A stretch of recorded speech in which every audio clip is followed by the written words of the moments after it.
ये कहानी एक प्रिय और विचारशील पुत्र के बारे में है। वो अपने माता पिता की इच्छा पूरी करने के लिए कठोर परिश्रम करता है और कुछ अप्रत्याशित सहायता प्राप्त करता है। टेरो नामक एक जवान लकड़हारा पहाड़ी के पार्श्व भाग में अपने माता पिता के साथ रहता था। वो सारे दिन जंगल में लकड़ियां काटता था। यद्यपि वो कठोर परिश्रम करता था, वो बहुत ही कम धन कमाता था। इस कारण वो बहुत दुखी रहता था। वो एक विचारशील पुत्र था और अपने वृद्ध माता पिता को वो सब कुछ देना चाहता था जिसकी उनको आवश्यकता थी। एक शाम को जब टेरो और उसके माता पिता बैठे हुए थे झोंपड़ी के एक कोने में, उस समय तेज हवा चलने लगी। हवा झोंपड़ी की दरारों में से सीटी की सी आवाज निकाल रही थी और सभी को बहुत ज्यादा ठंड लग रही थी। अचानक टेरो के पिता ने कहा, मेरी इच्छा है कि मैं साके का एक कप पीऊं, इससे मुझे गर्मी मिलेगी और मेरा बूढ़ा हृदय अच्छा महसूस करेगा। इससे टेरो पहले से भी ज्यादा दुखी हो गया था। दिल को राहत की गर्मी पहुंचाने वाला साके नामक पेय पदार्थ बहुत महंगा था। मैं किस प्रकार से और अधिक धन कमाऊं? उसने अपने आप से पूछा।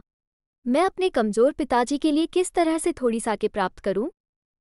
उसने पहले से अधिक काम करने का निश्चय किया। अगली सुबह टेरो अपने बिस्तर से हमेशा से पहले उठा और जंगल की ओर चला गया। वो लकड़ियों को काटता और काटता ही रहा जब तक सूर्य ऊपर तक चढ़ गया और शीघ्र ही वो इतना गर्म हो गया कि उसे अपनी जैकेट को उतारना पड़ा। उसका मुंह सूख गया था और उसका चेहरा पसीने से गीला हो गया था। मेरे बूढ़े पिता, उसने सोचा, यदि केवल वे इतना गर्म महसूस कर सकें जितना मैं महसूस कर रहा हूं। और इस विचार के साथ वो और तेज गति से लकड़ी काटने की क्रिया करने लगा। अतिरिक्त धन के बारे में सोचने लगा जो उसे अपने बूढ़े पिता की हड्डियों को गर्म रखने के लिए साके खरीदने के लिए अवश्य ही कमाना पड़ेगा। तब टेरो ने लकड़ी काटना बंद कर दिया। वो क्या आवाज़ थी जो उसने सुनी थी? क्या हो सकती थी यह आवाज़? क्या ये बहते हुए पानी की आवाज़ थी? टेरो ये याद नहीं कर सका था कि जंगल के उस भाग में उसने कभी बहते हुए पानी की धारा को देखा या सुना था। वो प्यासा था। उसके हाथों से कुल्हाड़ी नीचे गिर गई थी और वो पानी की आवाज़ की दिशा की ओर दौड़ पड़ा। टेरो ने एक सुंदर छोटे से झरने को एक चट्टान के पीछे देखा।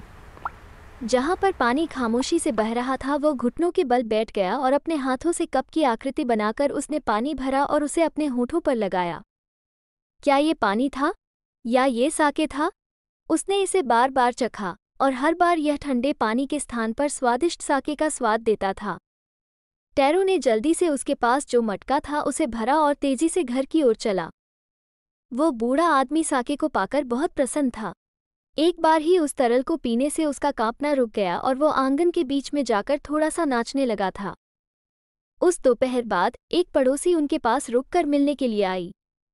टेरो के पिता ने का एक कप पीने के लिए दिया।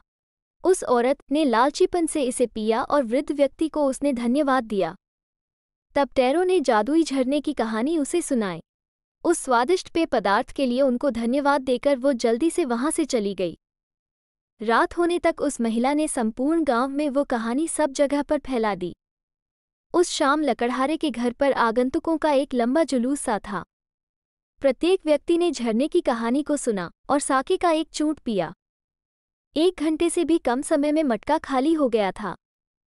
अगली सुबह टेरो ने पहले की अपेक्षा जल्दी अपना काम प्रारंभ किया।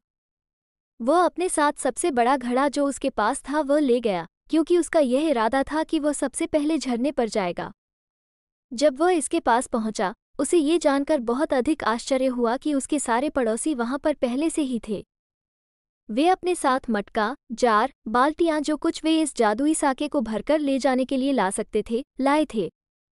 तब एक पड़ोसी घुटनों के बल झुका और पानी के झरने के नीचे अपने मुंह को ले गया। उसने बार बार वहां पर पिया और तब वो गुस्से से चिल्लाया, पानी और कुछ नहीं, केवल पानी है। दूसरों ने भी प्रयास किया मगर वहां पर कोई साके नहीं था, केवल ठंडा पानी था। हमारे साथ छल किया गया है, गांव वाले चिल्लाए। टेरो कहाँ पर है? हमें उसे इस झरने में डुबो देना चाहिए। मगर टेरो पर्याप्त बुद्धिमान था कि वह एक चट्टान के पीछे छिप गया था जब उसने ये देखा कि किस प्रकार की बातें हो रही थीं। उसे कहीं पर भी नहीं पाया गया था। गुस्से और निराशा भरे स्वर में बड़बड़ाते हुए ग्रामवासी एक एक करके वहां से चले गए। टेरो अपने छिपने हर आया। क्या ये सत्य था? उसे आश्चर्य हा। क्या साके एक स्वप्न था? एक बार फिर से उसने थोड़ा सा तरल पदार्थ अपने हाथ में लिया और चखने के लिए उसे होठों तक ले गया। यह वही स्वादिष्ट साके था। विचारशील पुत्र के लिए झरने ने वही स्वादिष्ट साके उसे दिया था। अन्य दूसरों के लिए ये ठंडा पानी दे रहा था। टैरो की और उसके जादुई झरने की यह कहानी जापान के सम्राट के पास पहुंची। उसने उस जवान लकड़हारे को बुलावा भेजा और उसे 20 सोने के टुकड़े उसके इतना अच्छा और दयालु होने का पुरस्कार दिया। तब उसने शहर के उस सबसे सुंदर झरने का नाम टैरो के नाम पर रख दिया। सम्राट ने कहा कि यह सभी बच्चों को प्रेरित करने के लिए दिया गया कि वे अपने माता पिता की आज्ञा का पालन और उनका सम्मान करें।